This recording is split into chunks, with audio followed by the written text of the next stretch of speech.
Muito bem, nós estamos no Nosso Oriente hoje enfrentando uma situação que nos convida a uma mobilização geral de todas as pessoas se unindo em favor de um evento drástico.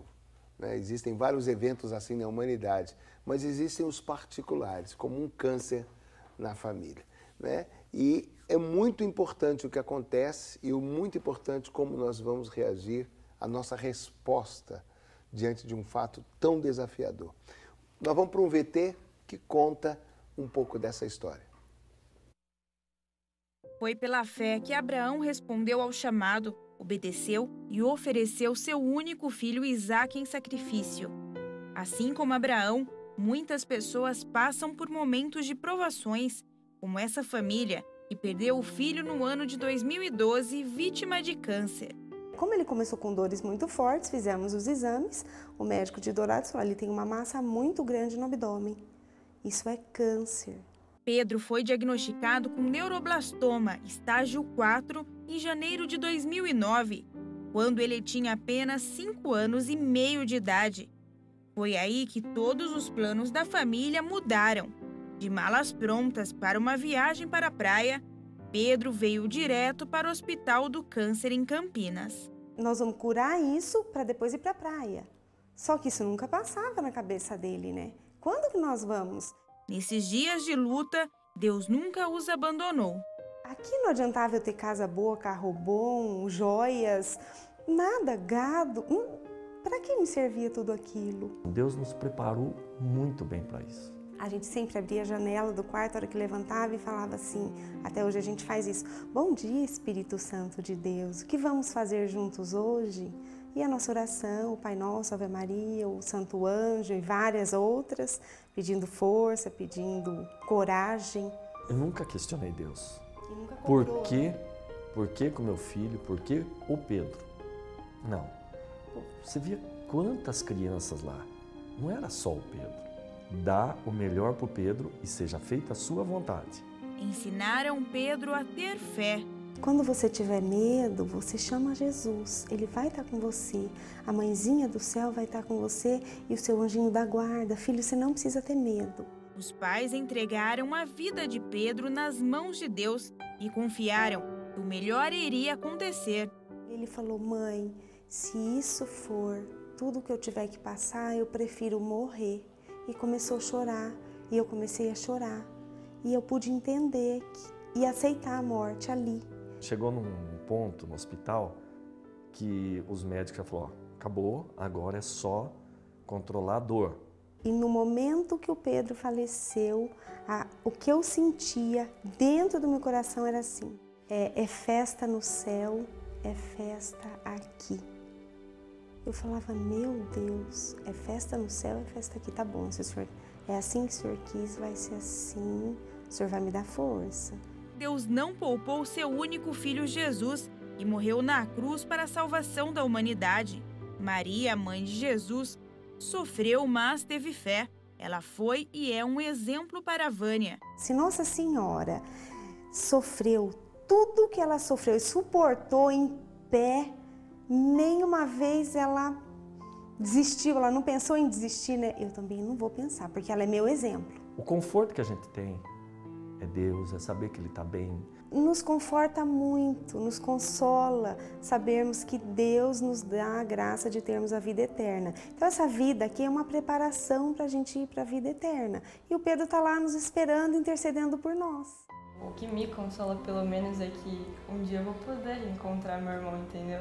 E cremos que ele está mesmo na glória eterna, na glória de Deus e intercedendo por nós. Não temos por que não, assim, não ter a certeza que o Pedro está bem. Pedro já perdeu essa vida aqui, mas aí nós devolvemos o nosso filho a Deus, então é uma vitória em Cristo, né? O sangue de Jesus tem poder sobre mim e sempre foi a oração dele, continua sendo a nossa. Se eu morrer, você promete que você não chora? Você pede para o pai e para a mãe também não chorar, porque a mãe sempre nos ensinou que a gente perto de Deus, a gente está bem. E eu já sofri demais nessa vida. Eu vou pro céu, eu vou ficar junto de Deus. É com essa certeza que a família espera encontrá-lo no céu. Uma criança, na idade dele, passar o que ele passou, semi-analfabeto, né? Ele deixar toda essa experiência de vida pra gente, sabe? É uma coisa assim, de nunca desanimar. Fé, você ter fé. Me conforta que um dia eu vou poder reencontrá-lo. Então, eu penso assim e aí eu vou tentando fazer o melhor possível para obedecendo tudo que Deus fala que eu tenho que fazer. Obedecendo a palavra, né, filha? De Deus. Sim, para um dia eu poder estar junto com Ele e estar todo mundo bem na vida eterna.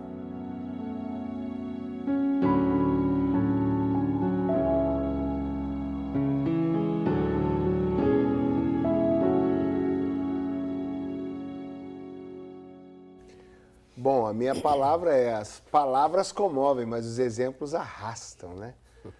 Padre, é um evento que converte, padre. Sem dúvida, esta imagem, acho que todo mundo percebeu a expressão do papai desta criança, né? Os olhos lúcidos, escondendo, digamos assim, as lágrimas, mas ao mesmo tempo a segurança das palavras que ele pronunciou, aceitando exatamente até o sofrimento, até a morte do seu filho, acreditando na ressurreição, na vida eterna.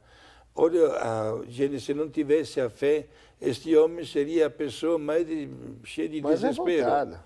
Exato, mais frustrada até nos seus ideais de homem e de pai. Pelo contrário, ele está conduzindo a sua família com coragem, com um sorriso nos lábios e, sobretudo, animado por uma fé que encontrou, naquele momento tão difícil, a sua mais alta e nobre expressão. É interessante, padre, porque eu me lembrei aqui eu fui num evento em Goiás e eu fiquei num hotel, né? Botaram um hotel assim que a gente ficou até assustado, né? Falei, o que está acontecendo? Mas o dono do hotel, né, com a condição que tinha, quando o filho fez 18 anos, comprou um carro importado, esporte para o filho, e o filho, numa noitada, bateu e perdeu a vida. E foi o evento que fez eles acordarem para a realidade da vida, né, e voltarem com um coração diferente. E agora a forma deles colaborarem era até assim, sabe? Usando o que eles tinham para... que eles têm hotéis e tal, ajudando nos eventos, ajudando na igreja, ajudando o que eles podem de alguma forma. Então, o sofrimento, ele não precisa vir por um câncer. O sofrimento é inerente, ele está aí e vai estar na próxima curva já, daqui a pouco. A receita está em como nós vamos passar por ele, né? De como a gente lida. Esse depoimento desse menino, da história dessa família, é comovente, né? Mas o mais bonito, a gente nunca vai entender por que esses anjos passam pela nossa vida. Mas certamente modificou muita coisa, né? Na forma, talvez, das pessoas. Por exemplo, esse programa. Quantas pessoas que estão nos vendo, que estão passando por coisas impensáveis para a gente, e que talvez esse exemplo dessa família. A gente nunca vai entender, que Deus permita que nós nunca entendamos o que é perder um filho, o que a gente, quase todos nós passamos por pessoas, né? Em fevereiro faz um ano que eu perdi um tio muito querido com câncer, já perdi uma prima câncer de pele também, com 36, 37 anos. É duro, mas quando você vê uma criança com toda a possibilidade, aí vem a necessidade da gente entender a sabedoria de Deus que está acima da nossa.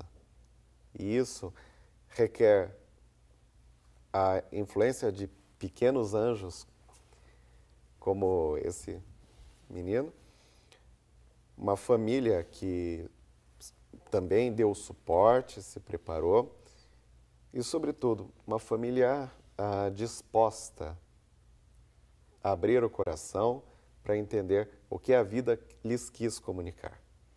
É muito diferente quando a gente se une, né? E eu fiquei pensando no doutor André quando ele falou da situação da família ajudar os médicos, fazer parte da equipe. Porque no câncer de mama, por exemplo, muitos maridos abandonam a mulher. Verdade. É uma coisa triste. É verdade. Né? E as mulheres são verdadeiras heroínas que vão, enfrentam e depois passam pelo evento. E eu encontro algumas que estão lá com seus filhos e quem ficou com o papel de paspalhão foi o covardão que fugiu. Tudo bem, desculpa eu falar assim, mas é para dizer assim, é uma hora que todo mundo está fragilizado. Não tem ninguém que está forte. Né? Até o médico sente. Verdade. É uma hora que está todo mundo assim enfrentando e está vendo o funil apertar e a porta ficar mais estreita. E a gente vai ter que passar por ela e é difícil. E se a gente se dá as mãos, todo mundo passa melhor. Eu vi muita sensibilidade na equipe. Nas enfermeiras, você citou as enfermeiras, as atendentes. A gente vai fazendo uma amizade e uma falava com a outra e às vezes a gente reparava já a troca dos olhares, né? E fulano, né?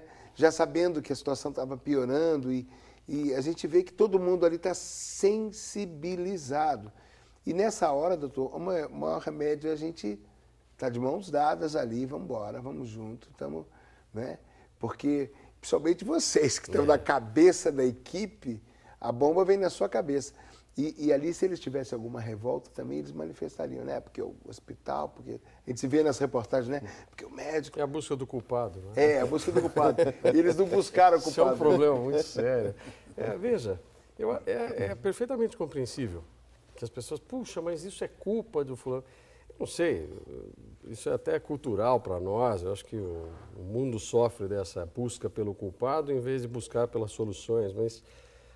veja, a equipe de trabalho, desde a secretária, o pessoal que faz manutenção do prédio, etc., o envolvimento destas pessoas com os pacientes, as pessoas que procuram a instituição para tratamento, é imediato. São pessoas especiais. Veja, não é uma característica de todas as pessoas, todos os seres humanos, ter a disponibilidade, a disposição para auxiliar. Não é. Então, as pessoas que realmente trabalham, escolhem essa seara de trabalho, são pessoas especiais, são pessoas que vão fazer aquilo. Deve ter alguns que não aguentam o peso, toda. né? Sim, a pessoa percebe rapidamente. Você vê num hospital que trata de pacientes tão graves quanto os pacientes com câncer, que a telefonista, ela se testa nos primeiros 2 meses. Ela percebe o que ela dá conta de fazer. Então, nós tivemos na nossa instituição esse tipo de troca de pessoas que até atendendo o telefone, sem estar diretamente vendo as pessoas que ligam e procuram, precisam de atendimento. Olha, eu estou passando mal, eu tenho isso, tenho aquilo, preciso falar com o médico, preciso falar com a enfermeira. Tem pessoas que não suportam aquele sofrimento e é uma característica de cada um. Dentro desse contexto todo, nós temos que entender que, como está todo mundo fragilizado, nós não podemos exigir que o paciente ou o familiar ou qualquer pessoa na equipe reaja da maneira como nós gostaríamos que elas reagissem. Claro. Porque isso ceifa a liberdade, ceifa a expressão mais natural de cada um. Então, são características que a gente vai colhendo das pessoas e as pessoas externam essas características e aí você aproveita essas pessoas na equipe no momento necessário, na hora que você realmente está precisando. Muitas vezes o médico, a equipe técnica, ela se resume à técnica para poder ficar um pouco alheia do sentimento e poder trabalhar. Porque a exigência é grande. E vai sair aquela dor, vai entrar outro em dor. Exato. Então, a gente tem que realmente pensar tecnicamente em determinados momentos e em outros momentos a gente tem que ir lá e pegar na mão do doente, conversar, sentar na beira do leito e dizer para ele, ó, não podemos fazer mais nada, mas o que a gente pode fazer, nós vamos fazer agora. Exato. Gostaria também de frisar que, dando acompanhamento a pacientes com câncer, especialmente na fase terminal, é bastante comum encontrar-me com os familiares ao redor da cama e todos chorando. eu peço a gentileza de sair do quarto, de me deixar sozinho com o paciente, porque o paciente não quer ver as lágrimas, quer ver o sorriso, quer ouvir uma palavra amiga. Eu digo para os familiares, vem numa crise que é normal, mas chora lá no corredor ou vai no banheiro, mas não na frente do paciente. Lá em casa a gente combinou. A Glória chorava escondido, eu chorava Exato. escondido. As meninas saíram de casa para chorar. Exato. Mas às vezes chorar junto é bom. Sim, sim, mas é porque, olha, começa a desabar o telhado da verdade. cabeça. Mas que não veja pode só, ser tem o tempo momentos, todo, peraí. Não vamos desabar todo mundo, você quer desabar um pouquinho? Vai lá. Mas há momentos no buscar a recuperação e tudo, em que o paciente realmente precisa de um ombro. Sim. E esse ombro pode ser, normalmente se escolhe o ombro que está mais próximo. E por isso essas pessoas não podem construir umas barreiras entre elas. E quando a gente esconde o diagnóstico de alguém, e o médico às vezes é forçado a fazer isso, porque eu não posso fazer isso do ponto de vista legal, ético, moral. Eu não posso fazer isso. Eu tenho que dizer, olha, o diagnóstico é esse, desenhar uma perspectiva de tratamento e mesmo que não haja perspectiva de tratamento, eu vou ter que dizer, olha, nosso tratamento tem esta finalidade de controlar sua dor, etc. O pai do menino, do Pedro, foi muito claro, ele falou, chegou um momento no hospital que a equipe nos disse que nós íamos agora controlar a dor, porque isso é um ato humanista, isso é um ato louvável, é necessário, nós temos que trazer conforto. Claro. Né? Mas, quando a gente evita falar sobre isso junto com a pessoa que está doente, muitas vezes a gente cria essa barreira. Porque a pessoa que está doente ou a pessoa que tem o parente que está doente, ambos querem proteger uns aos outros da dor. E esse afastamento causa muito maior dor. E vai Então, ficando complexo, né? Vai ficando muito assim. complexo. Ninguém Fica sabe muito mais complexo. quem... Eu já vivi situações, há bastante tempo atrás, em que era mais difícil falar diagnóstico. Eu tenho quase 30 anos de prática na oncologia.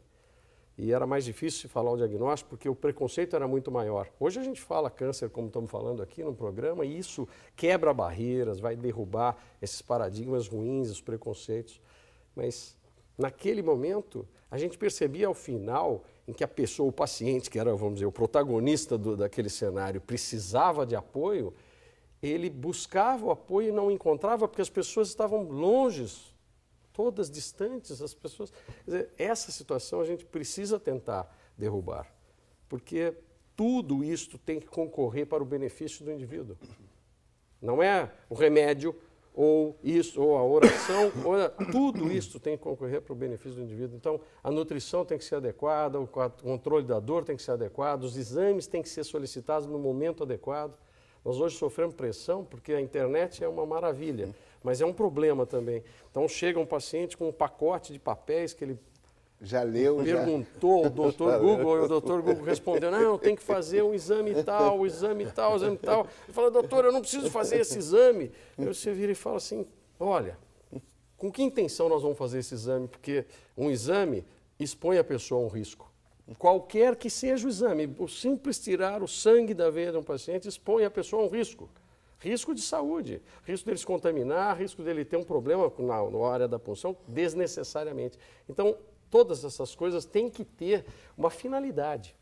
E essa finalidade tem que ficar muito clara para que as pessoas aceitem isso, entendam isso. Não é que o médico, esse médico não ouve o que eu estou falando, ele não quer fazer o exame que eu preciso. Não, o exame tem que trazer para esse contexto um benefício ao doente. Não é porque eu estou curioso de saber se a minha doença está assim ou assado, não. Não existe curiosidade nesse cenário. Existe a necessidade e o momento em se fazer. Estas coisas todas, elas são mais fáceis se a gente estabelece essa relação mais íntima, que todo mundo traz as suas dúvidas para dentro da consulta médica. Uma coisa que eu aprendi com a equipe é o quanto se tem pesquisas e resultados e já se tem um referencial imenso. Vocês não estão dando tiro no escuro. Porque nada melhor para derrubar um tabu do que falar sobre ele. Exatamente. Porque quando você abre e coloca as coisas às claras, tem um problema, é um câncer disso. E cada um tem um tabu diferente. Cada um tem um tabu diferente. Aí, se os tabus são trazidos à mesa, a gente vai discutir. Exato. E vamos esclarecer coisas. Porque existe cada coisa que às vezes assusta. As pessoas passam a acreditar, por exemplo, que a ingestão da própria urina pode curar câncer. Eu já vivi essa situação várias vezes. Isso não tem nenhum cabimento, nenhum nexo, nenhum sentido técnico ou sei lá. E não é fé isso aí, isso é uma crença. Isso é uma coisa absolutamente... a medicina tradicional e colocam a vida em risco. Exato. Com crendices, então, esses tabus que envolvem uma doença tão marcante quanto o câncer precisam ser trazidos à consulta médica, à presença do paciente. Vamos conversar sobre isso. Por exemplo, sua esposa saiu, foi lá para o setor fazer o seu tratamento com quimioterapia ou radioterapia, o que fosse, e aí você volta ao consultório do médico, mas doutor, eu queria conversar uma coisa que eu não quero falar na frente dela. Esse tipo de coisa faz assim, ó. Põe uma pessoa de um lado, outra do outro hemisfério, e aí na hora dela precisar do seu apoio, o que você vai dizer para ela? Não, tem que ser dito ali, porque certamente o médico não vai contar nenhuma mentira. Ele pode omitir uma parte que é muito negativa ou que tem um impacto ruim. O psicólogo faz isso com maestria, muito mais do que o médico. Mas a gente não vai mentir para o paciente, porque aquela relação de confiança é importante que ela seja duradoura, que ela vá até onde o paciente precisa, seja na cura, seja na morte. Mas é fundamental. Então, esta estratégia, que é multifatorial, que é multipessoal, tem muitos indivíduos envolvidos, nós aqui somos, sei lá, 1/10 de um time que pode cuidar de pacientes com câncer, mas a família, etc., tudo isso tem que estar realmente trabalhando em consonância, todo mundo entendendo a mesma coisa, conversando a mesma língua, porque o paciente em si precisa se sentir seguro, precisa estar amparado, precisa ter o ombro para poder, e ele escolhe o ombro. Normalmente ele escolhe de quem está do lado dele, ele precisa ter essa situação. De quem ele confia. De quem ele confia. Para confiar, exato, tem que ser honesto também. Tá certo, esse Oriente-se, essa Rede Século XXI, trabalhando para trazer palavra, orientação, né? Quem sabe indicar um caminho possível dentro da sua, da minha, da situação de cada um de nós. É por isso que essa rede vive também da colaboração de cada um de nós, viu? De minha parte, a gente gravou o CD, está aqui você pode adquirir pelo nosso Dica 21. Deixa eu pegar o telefone aqui, é o 19 3871 9600, 3871 9600. Quando eu gravei não estava rouco assim não, estava tudo direitinho, viu? Mas você usufrui desse produto e ajuda a obra de Deus. A gente vai para o intervalo, voltamos já já.